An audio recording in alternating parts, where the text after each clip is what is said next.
everybody, welcome back for another perfectly pieced mystery quilt and block tutorial video. Today we're going to be working on the May block, which is this beautiful sailboat block. If you're new to my perfectly pieced videos, I do 2 videos per month. The first is this one. We're going to work through one block with quilting and some borders. We're using those for our mystery quilt. I'll have this link below for you. For our second video this month, which will probably come out in about a week or so, I'm going to work on one of the mystery projects. I'll talk about that in a minute. The mystery quilt is something I started this year. You can download this information packet for free. It gives you layouts for both a lap quilt and a ladder quilt, information on fabric requirements, what's going on for the mystery quilt. That's a free download. I'll make sure that's linked below. If you're new to Perfectly Pieced, I'm going to go over everything really fast. My first video of this year, I go through everything slowly. You get your block file, which is the sailboat block. You can make this with or without quilting. It shows you the block file with quilting, the quilting files that you get, and the border files that you get. This month there are 2 featured projects. On the second page of your digital contents download, there's some ideas for 4, 6, and 8-inch blocks. Today we're going to make a single block with quilting. I will be showing the 8-inch block. You also get instructions for single block file with no quilting, and you get border files included with your Perfectly Pieced subscription. I'm going to be working with the 2-inch wide borders today. Again, today we're going to make one block with some borders. The next video is going to be the special project. I'm actually going to work on this special project right here.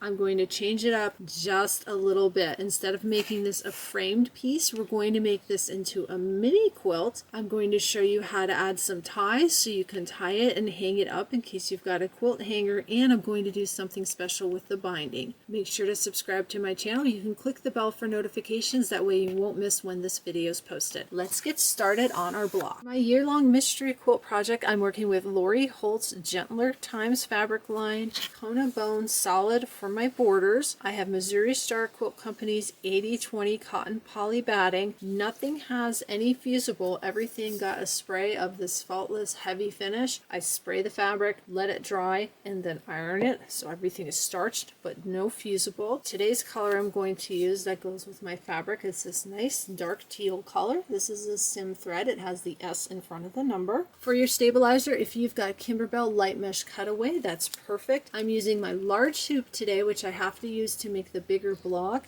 I'm going to be using this HBI No Show mesh stabilizer. This is a 15 by 25 inch roll. They call it medium weight. It is extremely similar to Kimberbell's light mesh cutaway. The biggest difference is don't let your iron touch this if you've got your iron on a hot setting because it will melt. Let's head over to the machine, load our file, stitch out our block, then our borders. I'm on a baby lock meridian. My files are on USB. Instructions on my folding metal book stand. There's information on the metal book stand below. I've got my home sewn needle minder here. Works great with the metal book stand. I'm going to be making the 8-inch block with quilting today. The steps are going to be the same for any size block with quilting, and they're going to be the same as if you make a block without quilting. You just wouldn't do the quilting and you wouldn't be adding batting.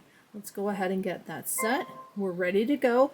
The quilting is included with the piecing file. I already have my dark teal thread on the machine. The first thing we're going to stitch out is the batting placement line.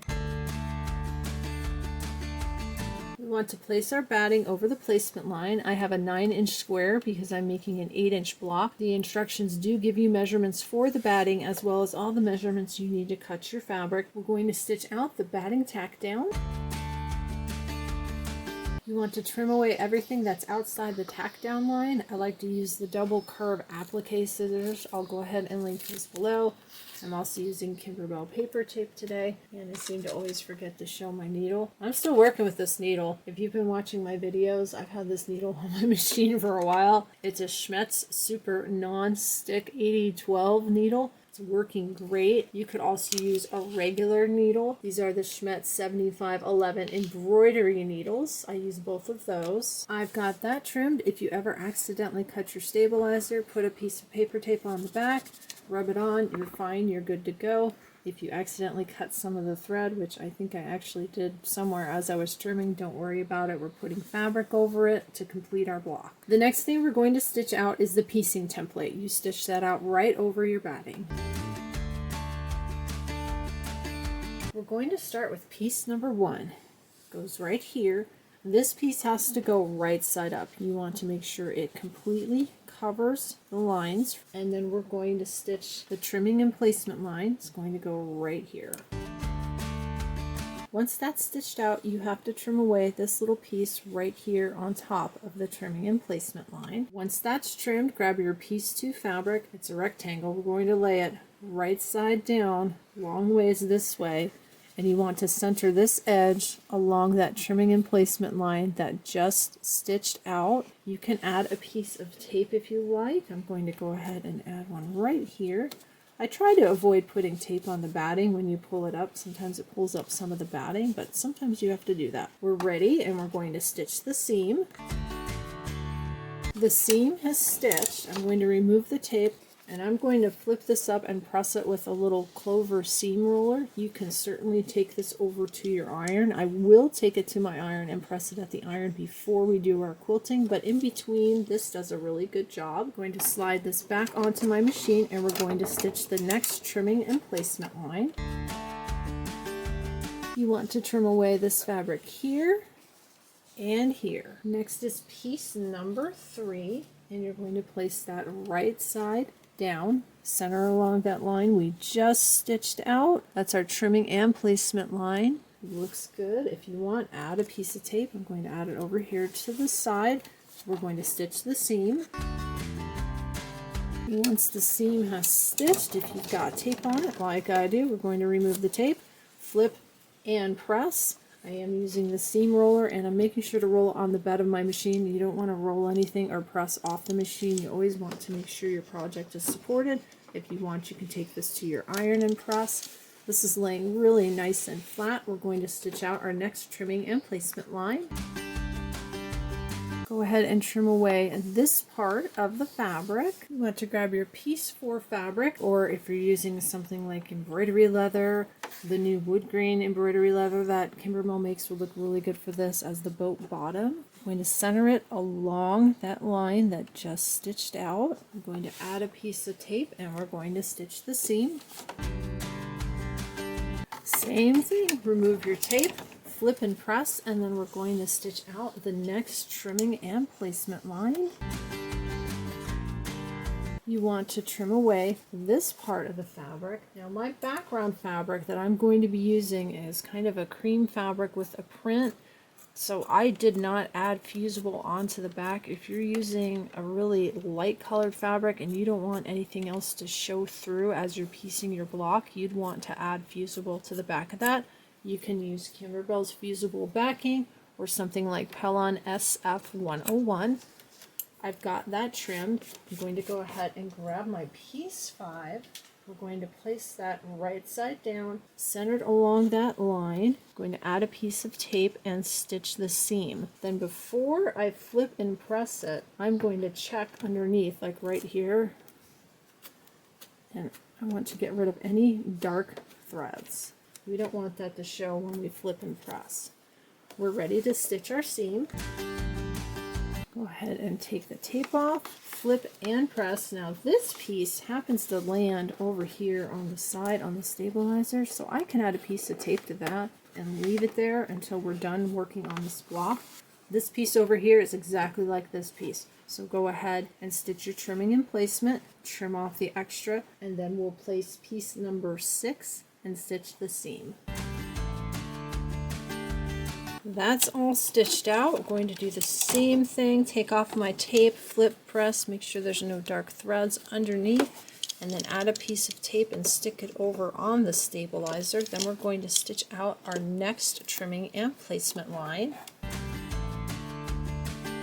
You want to go ahead and trim away this piece, which is big enough to save for something else, this piece right here, and looks like even a little bit of your piece on the top. I've got that all trimmed. We are on to piece 7, right side down, centered along that line you just stitched out. I'm going to add a piece of tape and then stitch the seam. Once that's stitched, you're doing the same thing. Flip, press. I'll probably add a piece of tape up there to hold it in place, and then we're going to stitch out the next trimming and placement line. We need to trim away a little bit of this piece of fabric here, here, and then I need to trim away this piece here on the side. We're on to piece number 8. Lay it down centered along that trimming and placement line. Add a piece of tape and stitch the seam.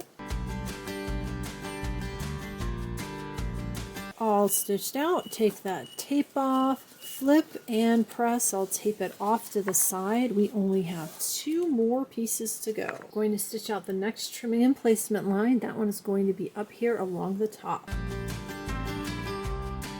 We need to trim away the fabric up here. Nice big pieces again, save them for something else. When you trim, you may end up with a little bit of extra fabric there from the tack down from previous trimming and placement lines and seams. If you want, you can pop the threads. I'm actually going to leave that because it's covering the dark fabric underneath. We are on piece number 9. Lay it down right side down, centered along that trimming and placement line, and we're going to stitch the seam. The seam is sewn. Rather than flipping and pressing this right now, I'm just going to leave it. We're going to do the same thing here on the bottom for piece number 10. I'm going to go ahead and stitch out the trimming and placement line, trim the fabric, place piece number 10, and stitch that seam.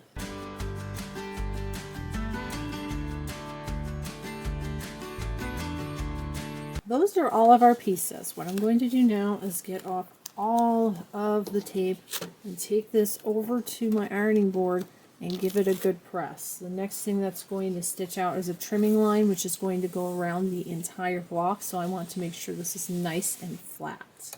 I've got that pressed. It's nice and flat. We're going to stitch out the trimming line. It's going to make a box around the block. I always keep my hand on the start stop button. Sometimes when it comes up to a seam, the presser foot gets caught. Keep an eye on it. It looks like it's going to catch. You can stop your machine, straighten out the fabric, tape it if you need to, and then restart. Never put your hands underneath while the machine is running. It'll run over your fingers. You probably saw I pulled this down a little bit flatter, added some piece of tape to hold it in place. That was just to keep this fabric from moving.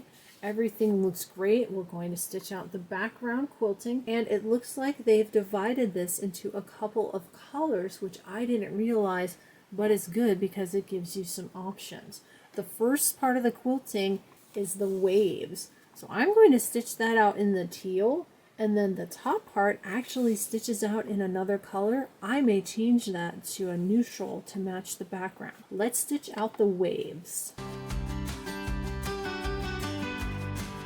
That looks so fun. Do you see how the waves go across the boat? Really neat.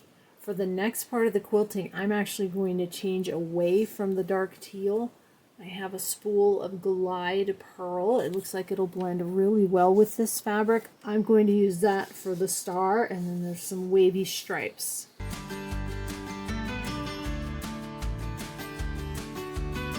We're all done with our block. It looks great. I love the colors on this. I'm going to go ahead and set this aside. We'll trim this at the end with the borders. We're going to put borders around the sides, and then we'll have our block for our mystery quilt. Let's stitch out some borders. These are our border files for this month. If you're using a smaller block, you can use the 1-inch border. If you want to use the 1-inch border, you can use that. I'm going to use the 2-inch borders. I'm working with my 8-inch block, which right now is 8.5 inches.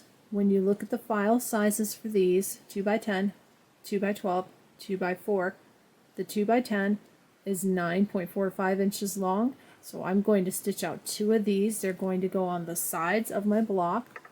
The 2x12 is only 11.34 inches long, and I want something that's at least 12 inches of stitching. So for my top and bottom borders, I'm going to stitch out the 2x14. I'll stitch these on camera, the 2x10, and the 2x14 is going to be the same thing but in a larger hoop, so I'll stitch that off camera. Let's go ahead and load our border files. I'm looking at the 2x10. Let's bring that up, 2x10. I'm going to go ahead and hit set. I'm going to move this over. I can drag and drop it. Then I'm going to hit my edit button. Going to use this button. It's called a border duplicate. There's also a regular duplicate. The reason I use the border duplicate is because it does the same step twice. When I use the regular duplicate, it'll do this piece start to finish, and then the second piece start to finish. Border duplicate will do step 1, step 2, step 3. It goes faster. I like that. We're going to add it to the side. And I've done this before on other videos, so if you need to see it slower, you can watch a previous video. Putting some space in between. Plenty of space. Hit OK. I'm actually going to save it on my machine just in case something happens. I do have my dark teal back on my machine. We're ready to go. We'll be stitching out single borders today. If you want to learn how to stitch out continuous borders, I'll have a video linked below for you. We're going to start with the batting placement line. Just like when you make a block, you want to cover the placement line with your batting. I've cut my batting at 2.5 inches. Looks like it's long enough to cover. I cut strips when I'm working with a project like this because we're doing this all year long. And as we're working with it, if I have a really long piece, you can line it up at the top, let the extra hang off the side, trim it, and you'll have extra for next time.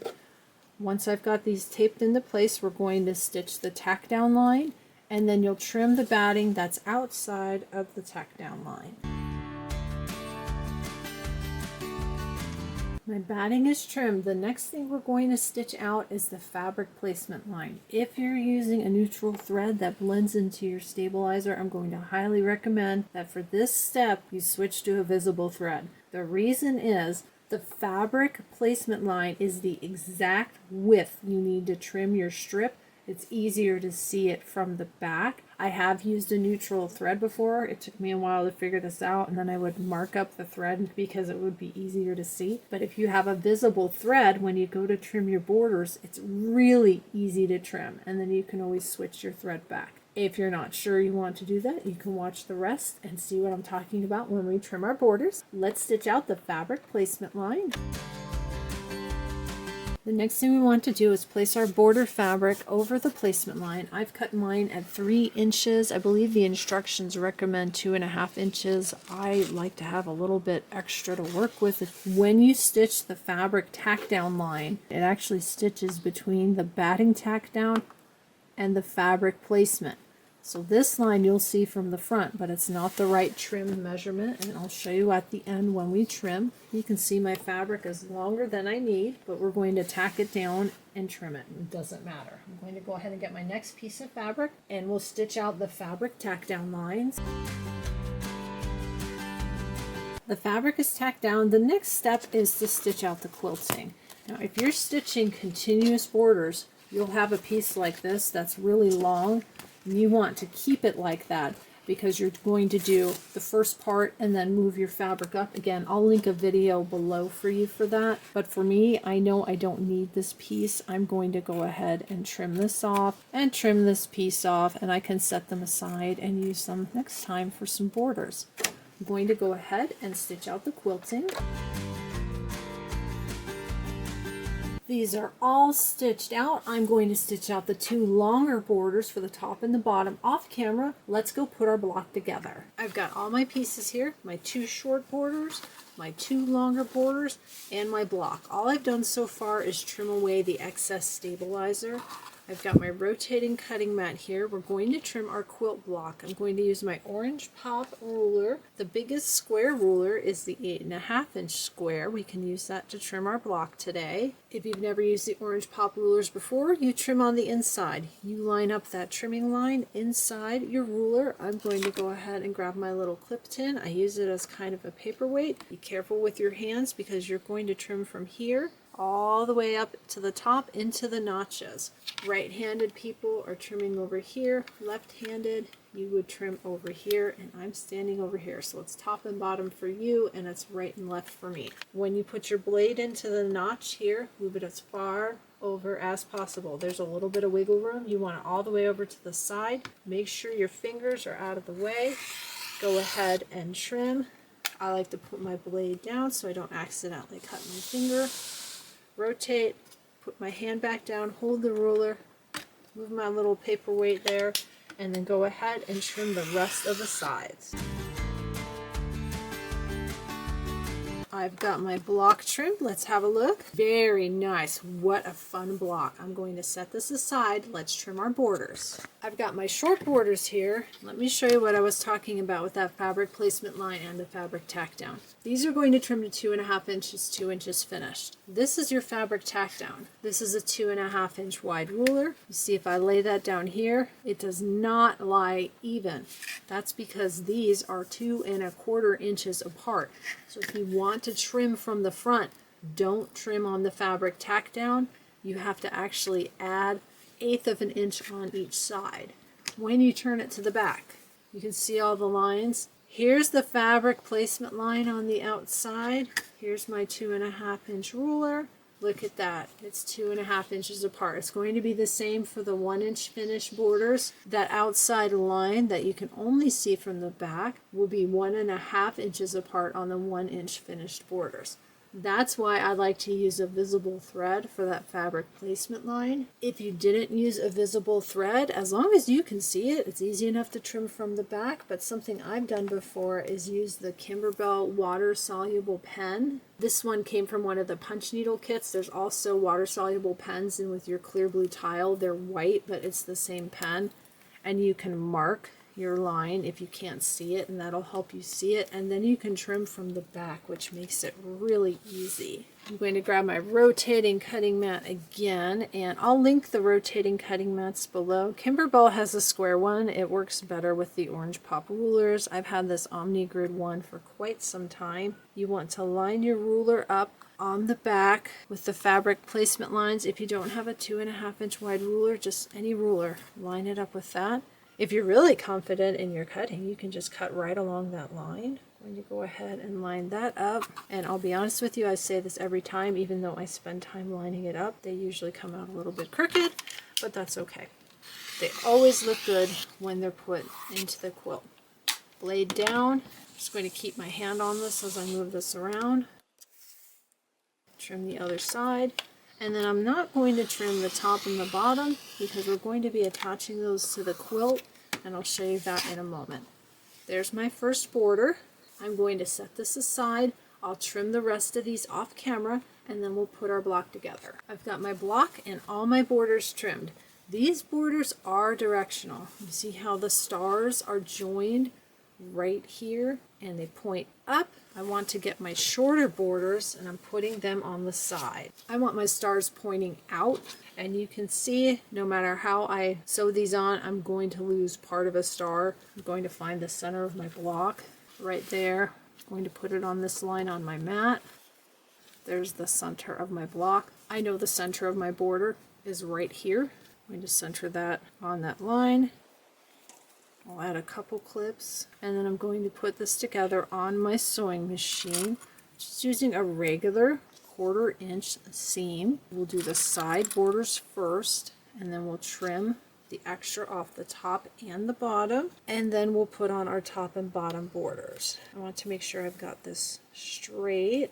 Looks good. Again, pointing out. Got that line here, that line here. I'm going to clip this and sew these on, and then I'll bring it back and show you. My borders are on. I press out toward the borders. We need to trim off the extra on the top and the bottom so we can put on our top and bottom borders. Go ahead and grab a ruler. I'm grabbing a longer ruler for this. This is a 6.5 by 24.5 inch Creative Grids ruler. What I want to do is line up a random line along my seam. Make sure that's nice and straight. It's nice and straight here. You can feel the top of your block really nice and even. The quilt blocks that we do on the embroidery machine usually come out a lot more even than the blocks sewn by hand, which is why they call it perfectly pieced. That looks great. Let's go ahead and flip it and do the other side. Same thing, line up a line with your seam, lined up along here, nice and straight. Of course, your seam has to be straight for that to work. Go ahead and trim off the extra, and then I'm going to attach my top and bottom borders. For the top and bottom borders, we've got a center star right here. I can do the same thing, fold in half, find the center of my block, use the line on my cutting board to help line that up, open up the block, center that. Looks good. If it's not perfectly centered, it doesn't bother me. I'm just trying to get it as close to centered as possible. So I'll clip that. I'll put more clips on. Center star, same thing. Use that line to help me make sure that's centered. Flip that up and double check right there. And we'll add clips. And then I'll sew that on my machine and bring that back. I've got the top and bottom borders on, pressed out. I need to do the same thing and trim the extra off the borders. Let's get a look at our sailboat. I love the colors from the fabric line for this. This is Gentler Times by Holt. I find this very relaxing just to look at it. I think a whole quilt made with these colors would be very relaxing. It would look great if you have nautical decor in your house. Great baby quilt. Really easy. This goes together very fast, especially if you're not filming. Thank you for joining me for the May 2026 Perfectly Pieced Block tutorial. I'll be back soon. We're going to work on this project right here, the special project, and we're going to turn that into a mini quilt. Please like, subscribe, share with your embroidery friends. Comments or questions, leave them below for me. Thanks for watching. I'll see you next time.